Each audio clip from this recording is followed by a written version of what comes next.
my people, how you doing? Hope you're having a fantastic damn day. Welcome back to the channel. Now obviously it's our first tactics video of 2024 and our first throwback Thursday of the year as well. So I'm very excited for this. Of course, I decided it had to be a special one, and none other than the fairy tale story of Leicester City from 2015-2016. So I hope you guys enjoy this video. If you do, please, as per always, hit that like button, subscribe if you are new to the channel, and of course let's hop on straight into the video.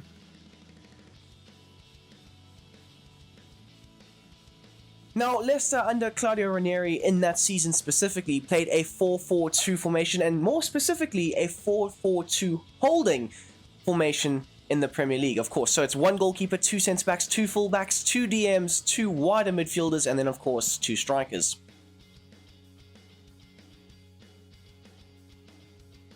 Now with the tactics going forward under Claudio Ranieri, counter-attacking tactical vision is the best way when going forward, how to approach the game plan of this Leicester side from 2015-16. Most of their goals was a nice long ball over the top from the likes of Danny Drinkwater or one of their back four, into the front line, into the beating the opposition's back line, into the likes of Jamie Vardy or sometimes Shinji Okazaki, or maybe even a moment of magic from Riyad Mahrez, and then they would look to try and spring that counter and try and catch the opposition out with their pacey runners up front. So I think counter-attack best suits what this team was all about.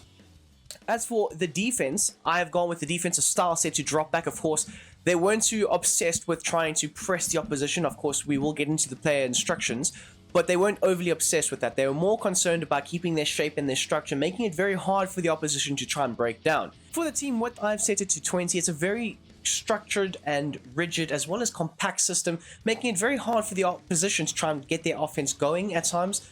More times than not, when Leicester did concede, it was obviously created through a mistake, but more times than not, they were very good at making sure that their shape was maintained. The back four was very much always in line with each other, very compact as well, forcing the opposition out into those wider areas of the field. And of course, you had the likes of Robert Huth as well as Wes Brown, and then of course you got Kasper Schmeichel. I know he said his dad Peter Schmeichel, but Kasper Schmeichel between the sticks, making sure that he was claiming those balls in the air, and just making it very hard for the opposition to get any fluidity going in their offense.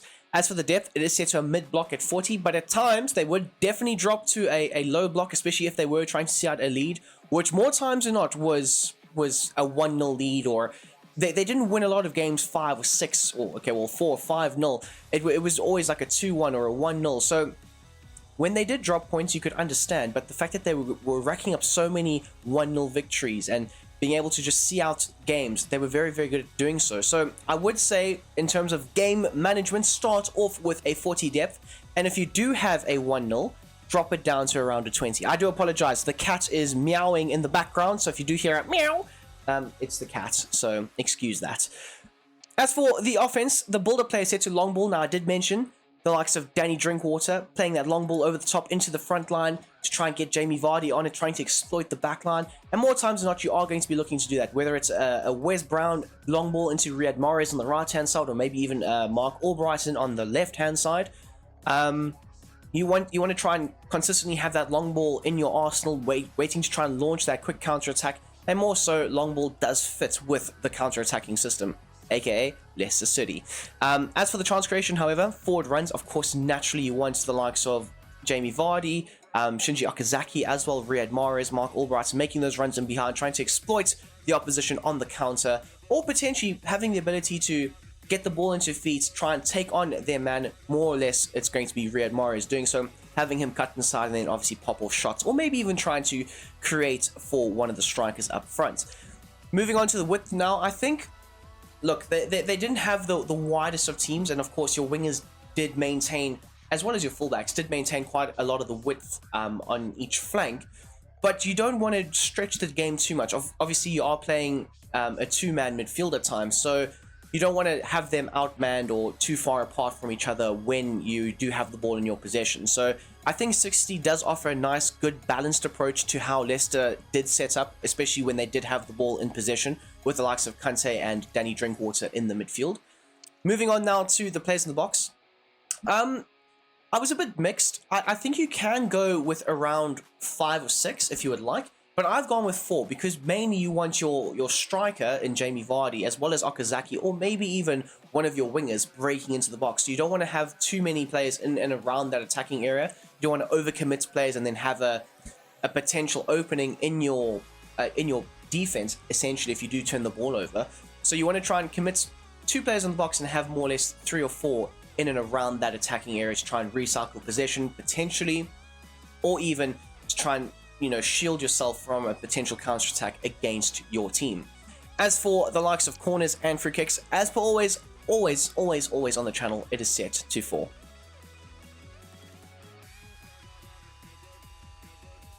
Now moving on to the instructions, starting off at the back between the sticks, it is going to be Kasper Schmeichel. Now for his instructions, I've gone with him to come for crosses. Very good, specifically in that season. Very good at being able to claim those crosses, making timely saves as per always. And then in terms of saving outside of the box, you don't need him to be a sweeper keeper or anything of the sort. You want him to more or less stay on his line, as you can see here is the cat. You want him to stay on his line, make sure that he is making those timely saves, like I said, and just be able to be the best goalkeeper he can possibly be, as well as having the ability to play out from the back. He did have that. He was doing that quite efficiently. Obviously being able to pop off those short passes to the back 4, sometimes into the midfield, but not always. And mainly he would normally just try and put his big boot through the ball and look to try and pump it up the field, try and alleviate the pressure on the back line. Do you want to be in the video, Kat? Okay, well, everybody, this is Tux. This is everybody. He's going to be joining us for this video.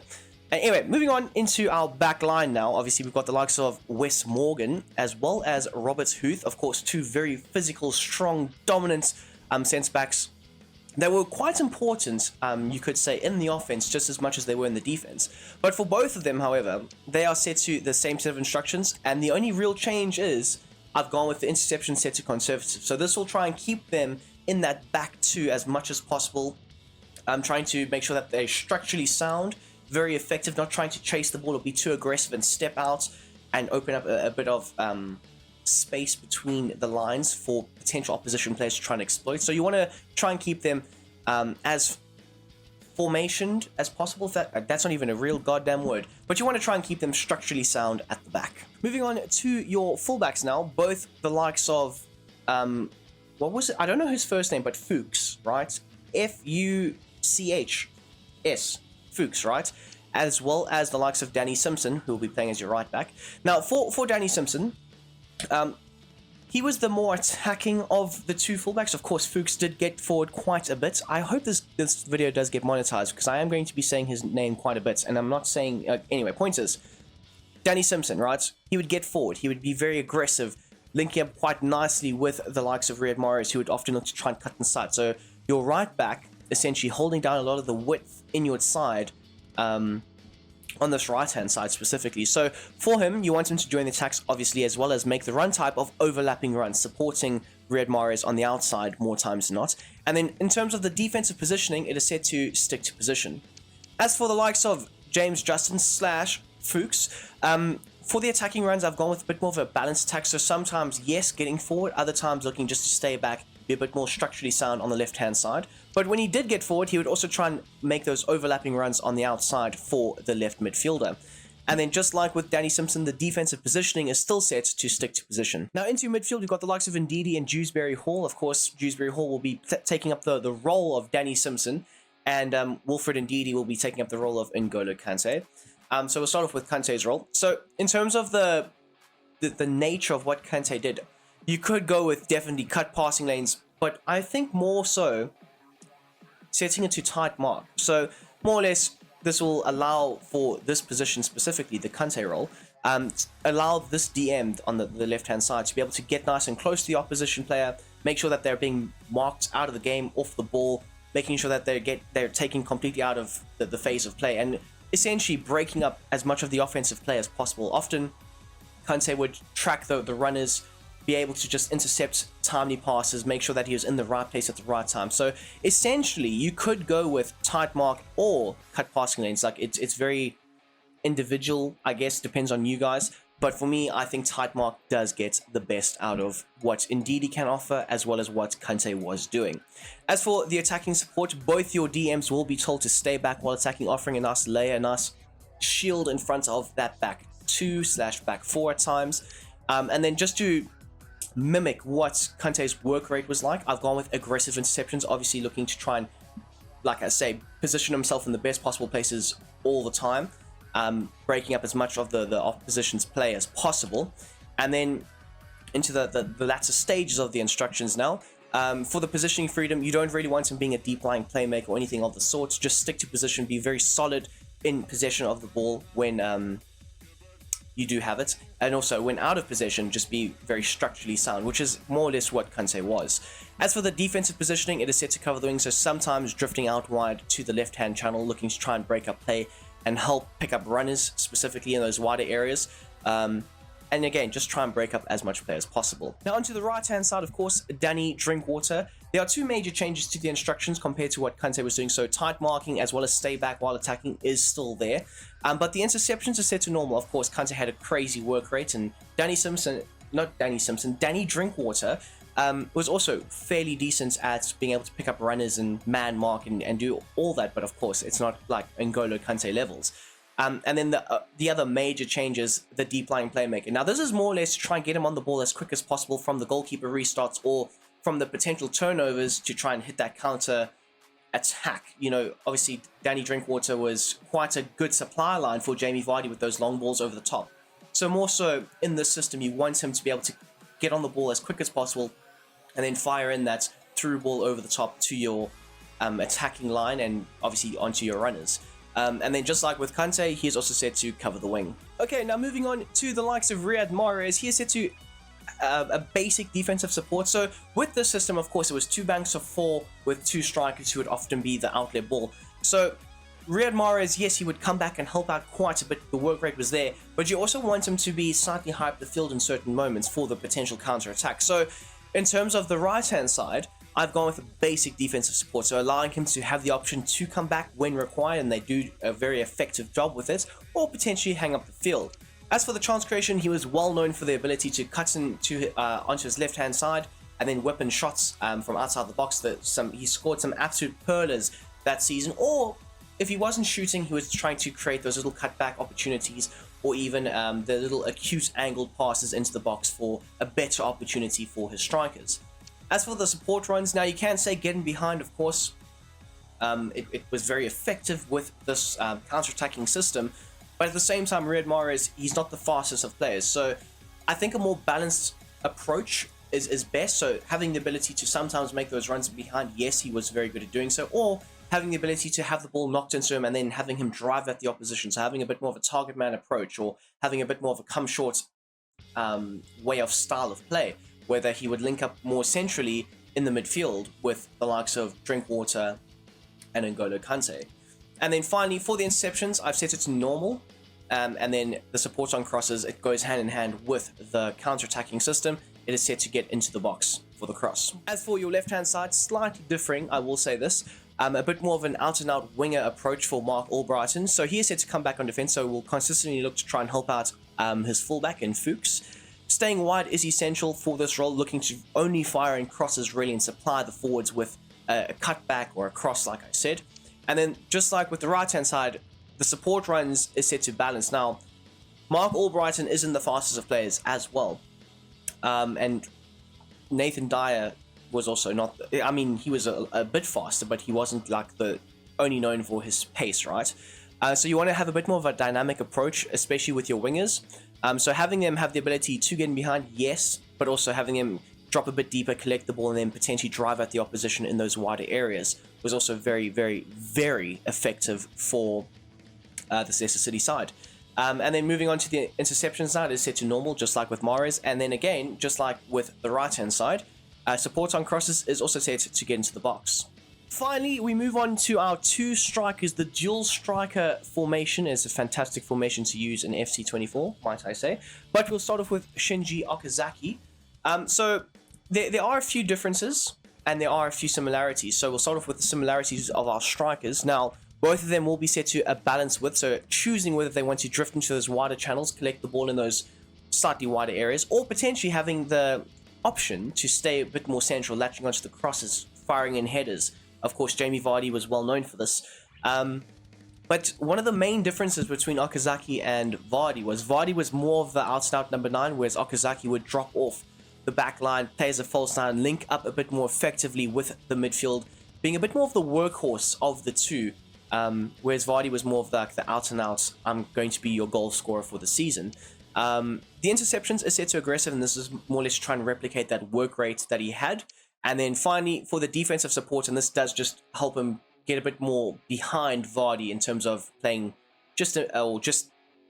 or closer to the midfield, I should say. I've set him to come back on defense. And then finally, we've got the superstar of the team, the man that scored so many goals. What was it, like 11 or 12 games in a row? Could have been 13. I'm not too sure. I remember hearing it the other day. But he scored in like that many games in a row. It was very, very impressive. But for Jamie Vardy, just like with Okazaki, he is set to a balance width, so choosing whether he wants to drift into those wider channels or potentially stay a bit more central. But now, the ability for him to play on the last or the shoulder of the back line, very, very good, very, very pacey. I mean, even now at like the ripe old age of whatever he is, like 35, 36, he's still got a bit of pace in him. So back in the day, 2015, 2016, Jamie Vardy was running teams ragged with his very, very well-timed, dangerous runs in behind. The likes of Danny Drinkwater supplying those long balls, Wes Brown at times, Robert Huth, sometimes even Reid Mahrez, very, very good at timing those runs, making sure he was very clinical with the opportunities he got. And more or less, you will have those opportunities with the system. For the interception, it is set to aggressive. Now, I should have actually mentioned this with Okazaki, but they both have a very good high work rates, and more or less the front two would try and press the opposition's back four, or the goalkeeper, forcing them to go long, and more or less playing into the hands of Leicester City, because when obviously they didn't have the ball, they were very structurally sound in their shape, and the likes of Robert Huth or Wes Brown, very physical, very dominant in the air, they would win those balls back and then give the ball back into the midfield, and then it would trigger another potential counter-attack or another transition into the attack.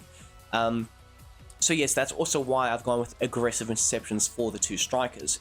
And then finally, as for the likes of Jamie Vardy, I have him set to a basic defensive support. Now, he can choose to stay forward, yes, but at times, because you are playing a counter-attacking system, you might need a bit more of a defensive layer to your front two, and obviously the likes of Okazaki does drop deeper, but you also might need the likes of Jamie Vardy also putting in a bit more of a shift on the defensive side of things, looking to try and keep the shape, keep the structure, forcing the opposition into playing balls back to their goalkeeper, or trying to, control the game from the back, and then potentially forcing errors, and then obviously counter-attacking and scoring goals. So yes, people, that is my version of Claudio Ranieri's 4-4-2 Leicester City title-winning side. If you have enjoyed this video, as always, please hit that like button down below. Subscribe, please. That would be fantastic.